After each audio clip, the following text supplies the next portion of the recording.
Hello दोस्तों, ARG educational journey में मैं अभिषेक आपका स्वागत करता हूं। आज मैं आपके लिए लेकर आया हूं हिंदी साहित्य के आधुनिक काल के एक महत्वपूर्ण टॉपिक द्विवेदी युग के 20 अत्यंत महत्वपूर्ण प्रश्नों का टेस्ट। तो चलिए शुरू करते हैं। आज का हमारा पहला प्रश्न है, द्विवेदी युग का आरंभ कब से माना जाता है? ऑप्शन ए 1890 ईस्वी, ऑप्शन बी 1900 ईस्वी, ऑप्शन सी 1905 ईस्वी, ऑप्शन डी 1918 ईस्वी। इसका आंसर है ऑप्शन बी 1900 ईस्वी। अगला प्रश्न है, द्विवेदी युग का नामकरण कौन से आचार्य के गरिमा मंडित व्यक्तित्व को केंद्र में रखकर किया गया?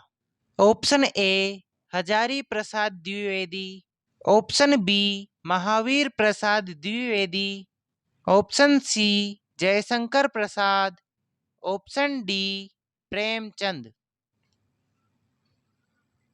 इसका आंसर है ऑप्शन बी महावीर प्रसाद द्विवेदी।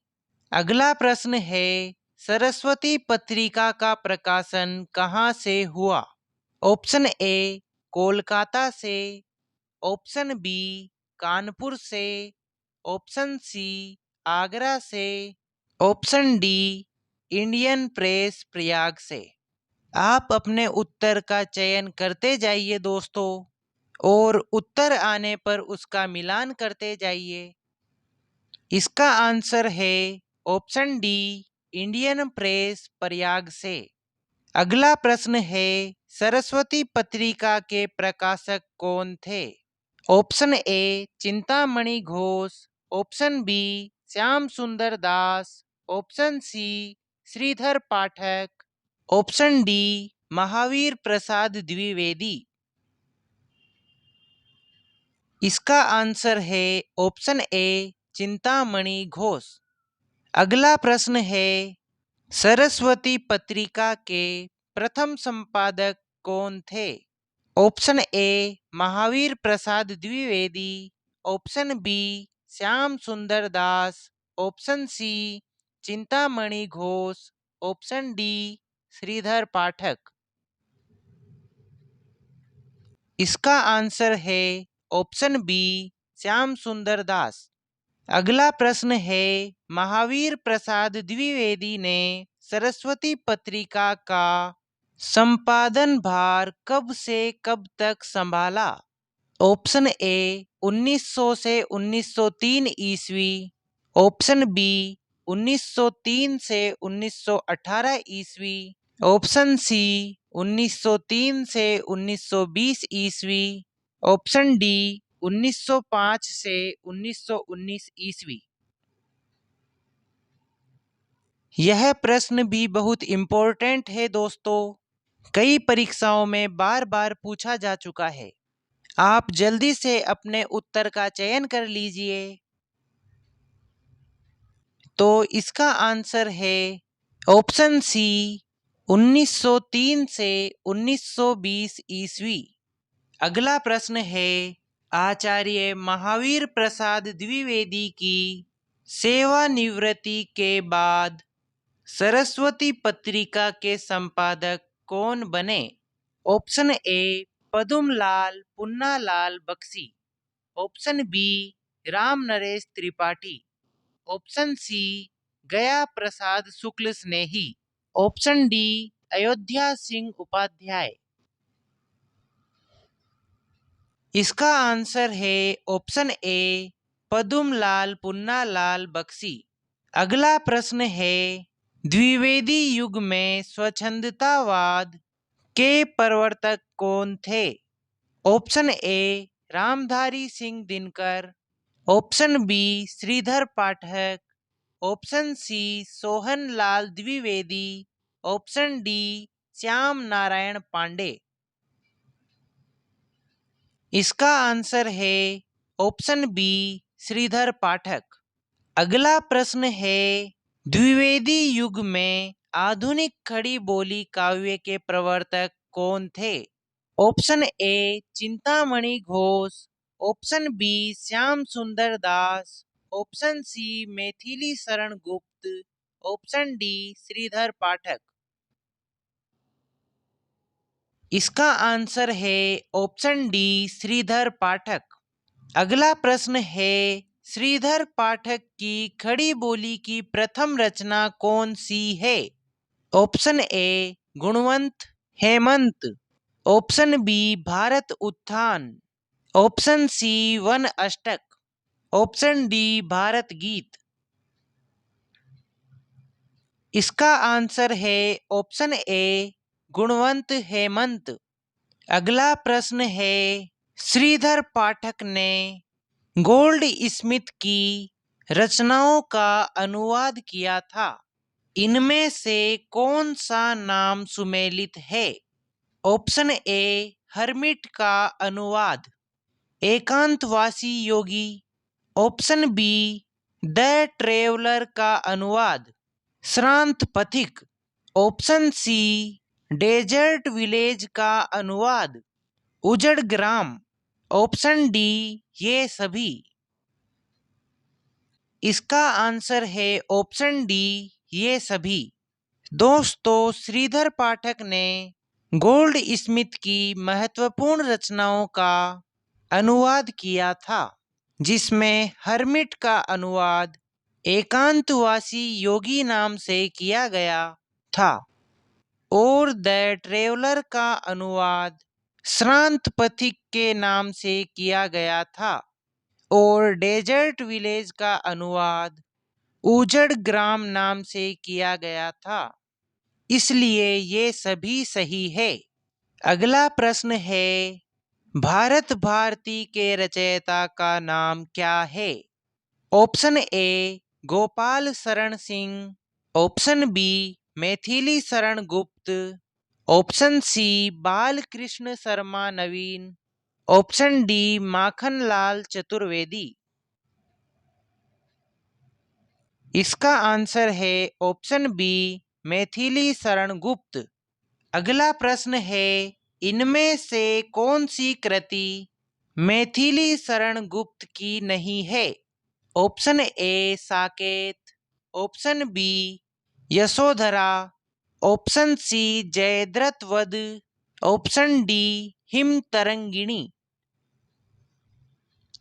इसका आंसर है ऑप्शन डी हिम तरंगिणी। दोस्तों, साकेत, यशोधरा और जयद्रथ वध ये तीनों रचनाएं मैथिली शरण गुप्त की है और हिम तरंगिणी इनकी रचना नहीं है।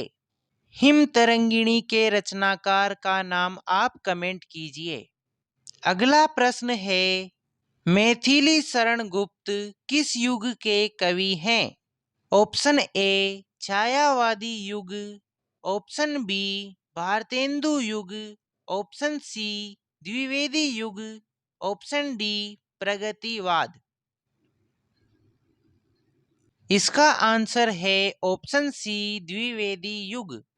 अगला प्रश्न है, खड़ी बोली हिंदी को काव्य भाषा के रूप में प्रतिष्ठित करने का श्रेय किसे दिया जाता है?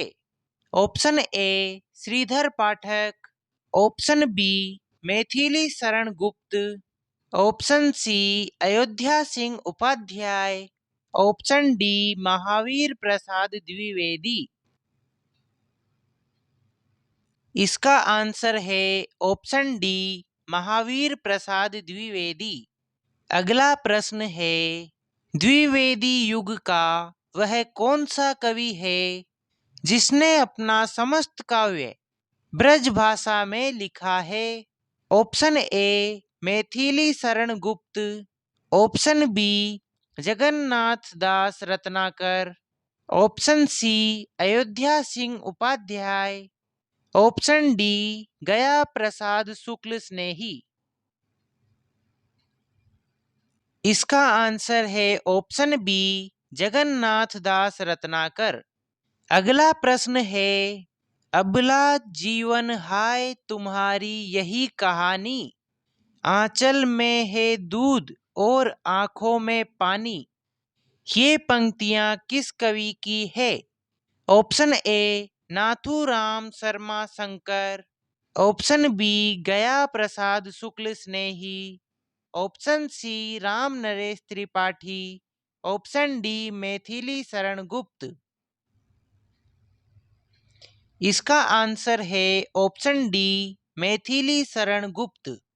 अगला प्रश्न है, देशभक्त वीरों मरने से नेक नहीं डरना होगा, प्राणों का बलिदान देश की वेदी पर करना होगा। देश के लिए बलिदान की ये पंक्तियां किस कवि की है? Option A Ayodhya Singh Upadhyay Hariaudh, option B Nathuram Sharma Shankar, option C Gaya Prasad Shukla Snehi, option D Ramcharit Upadhyay. इसका आंसर है ऑप्शन बी नाथूराम शर्मा शंकर। अगला प्रश्न है, जिसको नहीं निज गौरव तथा निज देश का अभिमान है, वह नर नहीं नर पशु निरा है और मृतक समान है। राष्ट्रीयता के स्वर वाली ये पंक्तियां किसकी है? Option A Gaya Prasad Shukla Snehi, option B Maithili Sharan Gupt, option C Ayodhya Singh Upadhyay, option D Rai Devi Prasad Purna. इसका आंसर है ऑप्शन ए गया प्रसाद शुक्ल स्नेही। अगला प्रश्न है, करते अभिषेक पयोद है, बलिहारी इस देश की, है मातृभूमि तू सत्य ही, सगुण मूर्ति सर्वेश की। ये पंक्तियां किस कवि की है? Option A Ram Naresh Tripathi, option B Maithili Sharan Gupt, option C Gaya Prasad Shukla Snehi, option D Ayodhya Singh Upadhyay. इसका आंसर है ऑप्शन बी मैथिली शरण गुप्त। तो दोस्तों, आज का यह वीडियो यहीं समाप्त होता है।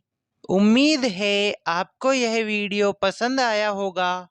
अगर आपको यह वीडियो पसंद आया हो तो प्लीज़ इसे लाइक कीजिए, अपने दोस्तों के साथ शेयर कीजिए और मेरे चैनल को सब्सक्राइब जरूर कीजिए और बेल आइकन को प्रेस कर लीजिए ताकि आने वाली हर वीडियो का नोटिफिकेशन सबसे पहले आपको मिल सके। मिलते हैं अगले वीडियो में, तब तक के लिए नमस्कार।